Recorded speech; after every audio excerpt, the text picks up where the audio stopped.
Chairman, and good morning everyone for being still here. This work is made up in collaboration with Professor Giuseppe Giambanco and with Dr. Emma Maffaripolla as regards the multiscale approach applied on masonry materials. Actually, masonry structure is a textured materials whose overall behavior strongly depends on the inelastic phenomena that take place mainly at joints. So we can differentiate between a macroscopic scale and a mesoscopic scale of interest, each one referred to a corresponding theoretical approach. For example, if we use the macroscopic approach, the structure is homogenized, and this permits to reduce the computational cost, but strong simplifications are introduced in the formulation. Otherwise, the mesoscopic approach is more appropriate because each constituent is modeled as a distinct element of the structure, but this requires a great computational effort. So a multiscale approach seems to be the good compromise between the two approaches, and actually this means that we can identify a macroscale and a mesoscale, and between these two scales the information are exchanged. So the main problems to solve are related to the macro to mesoscale transition and vice versa, the solution of a boundary value problem, the evaluation of a macroscopic tangent stiffness matrix, and macroscopic localization. Usually the finite element is used at both the two scales, for macroscale and for mesoscale. We instead use the finite element discretization for the macrostructure and the meshless approach for the mesostructure. What is important is to, as the first step, is to identify a representative volume element. For the running bond masonry, some author, Antoine, Massat, they identify a representative volume element made up of a block surrounded by half of a mortar joint, because two directions of periodicity can be identified in these kind of structures. But for these structures, an important problem is how much is to be the dimension of the representative volume element with respect to the dimension of the finite element, the so-called principle of separation of scales. And this problem is not always respected for this kind of structure, cannot be respected just because the real structures have very big blocks. So once the representative volume element is identified, the principle of virtual displacement is applied to write down the equilibrium of the volume. We use linear displacement as boundary conditions for our representative volume element, and the scale transition is based on the equivalence between the virtual work density at the two scales, the so-called Hill-Mandel principle. The Hill-Mandel principle is introduced inside the principle of virtual displacements to obtain the macro to mesoscale and meso to macroscale transition laws.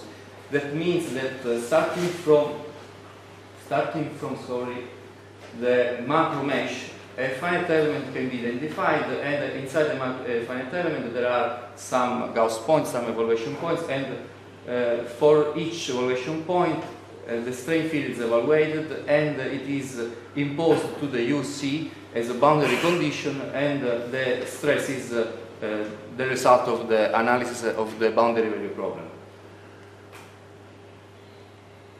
So, according to the meshless approach, our representative volume element has to be divided in different domains. We choose to divide the representative volume element in 5 domains, one representing the brick, which is assumed elastic, and other 4 regions that represent the mortar joint that are assumed as elastoplastic, zero thickness interfaces. The displacement field within each one of these domains is approximated using some approximation functions as in the meshless approach. For the interfaces, we did these assumptions. The tractions are continuous, the strains are uniform, the strain is divided in elastic and anaplastic part. The elastic domain is composed of a more Coulomb and a tensile cutoff lines. And non-associative flow rules are used to take account of dilatancy effects. At the end of the analysis for the meshless solution, this solution system is solving system is obtained, where K is the stiffness of the unit cell, while the second term of this equation is always known because the FP vector is obtained after an elastic predictor and a plastic corrector stage, while the U over signed is instead obtained after the macro to mesoscale transition. We calculated also the tangent stiffness matrix, and we can identify two portions of the matrix, one that can be assumed as the elastic part and the other one that is assumed as the plastic component, and these are obtained working also on this vector. And once the tangent matrix is calculated, the localization of plastic bands can be performed. In particular, if we consider, for example, a finite element area or a Gauss point area with a bound inserted in the element, in correspondence of the weak discontinuities that in these lines, traction continuity conditions, compatibility conditions have to be imposed, and considering also the constitutive relations, the localization conditions for discontinuous or continuous bifurcations can be identified.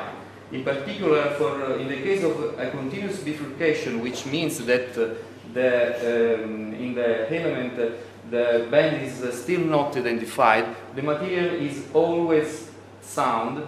These two metrics are the same, so this second part of the equation is equal to 0, so the system reduces to this one, where L is called acoustic tensor.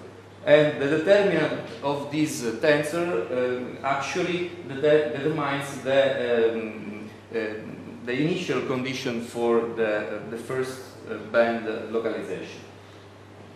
Once the band is localized, it is inserted at the Gauss point, so in the finite element mesh, in a smeared sense, in an embedded way. And in this case, the strain and stress rates are evaluated at the macro scale as a weighted average, as an average of the same values in the band and in the elastic area. In particular, the AB area from which we can determine the fraction area of the band and of the sound part is obtained in a phenomenological way, in the sense that we look to the failure mechanism that is obtained when we take a masonry specimen subjected to different loads. For example, a load along the bed joint with a beta angle with respect to the bed joint, or orthogonal to the bed joint. And finally, to solve instead the entire finite element, a modified quadrature rule is from Velichko is written. This is the numerical procedure. I just to say that from the Gauss point we obtain this strain. This strain is divided in two parts. The B part is inserted, is imposed to the UC to obtain the stress and the new elastic tensor, and then all the values are weighted and we go back. So the first, for the first example, we simulated another numerical example already present in literature, which is a masonry wall of Massat, which is this wall with an opening subjected to this uniform vertical load, to a monotonical increasing load, we used the same finite element mesh, the same unit cell dimension, the same parameters, and as you can see, we obtain almost the same curve. But what is important is to analyze the evolution of plastic bands in the mesh. The band starts from the opening and goes toward the two corners of the wall, and also other horizontal mode 1 cracks are present at the two sides of the opening. This is confirmed at the mesoscale, for example, for a point in this diagonal, because, for example, for point 3, a typical staircase plastic is identified. Instead, a mode 1 is at point 16. The second example I just show you in 2 seconds because I don't have time, is the simulation of a wall. We simulate this collapse that is really reason for a subsiding of the ground, and just you have to give a look to the plastic bands localization for different steps. For example, step 50, 200, 300, and 500, when the collapse mechanism typical of an arch is complete.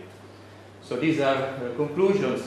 In a few time we can say that we use a finite element meshless procedure with linear displacement, using a meshless formulation for the mesoscale, using also zero thickness interfaces for the mortar joints.